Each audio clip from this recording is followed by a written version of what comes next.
All right, let's dive into something that's got the college football world buzzing. Florida State's first scrimmage of fall camp. Now, I know what you're thinking. It's just a scrimmage, right? But here's the thing. This isn't just about reps and plays. It's about signals. Signals of where this team is headed, what they've been working on, and whether they're ready to make some noise this season. So, let's break it down, but not in the way you'd expect. I'm not here to just list off what we might hear from Coach Norvell. Instead, let's talk about what this scrimmage really means for the Seminoles. First off, the big question on everyone's mind. How does Ashton Daniels fit into this offense?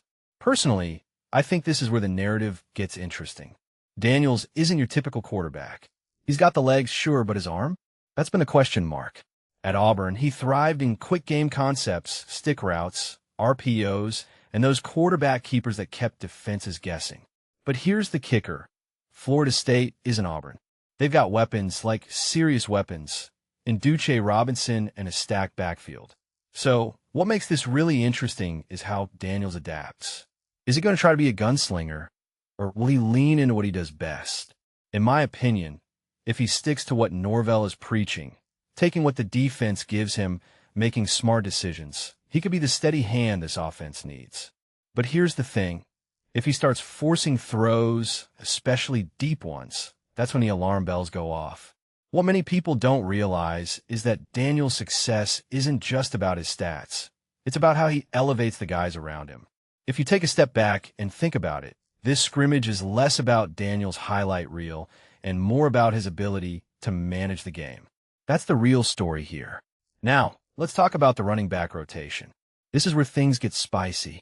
You've got Ousmane Kroma, Quintrevian Wisner, and Samuel Singleton Jr. Three guys who could easily be RB1 on most teams. But here's the twist. Cam Martin isn't just looking for a workhorse. He wants a complete back. Someone who can run, catch, and block. And this is where it gets fascinating. Singleton has been getting a lot of love for his development. Wisner brings that veteran presence, and Kroma, he's the wild card with the most upside.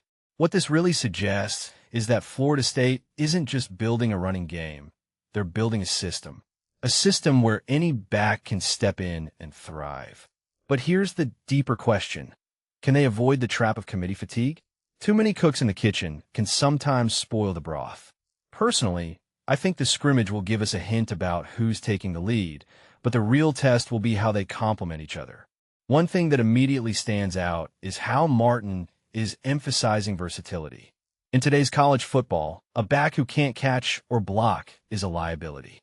So, this isn't just about who's the fastest or strongest. It's about who's the most complete. And then there's the defense. Oh, the defense. Last season, they got gashed on the ground, and let's be honest, it wasn't pretty. But here's where I'm going to go against the grain a bit. I don't think the scrimmage is just about whether they can stop the run. What makes this really interesting is whether they've internalized Tony White's system. Year 2 under a new coordinator is always telling.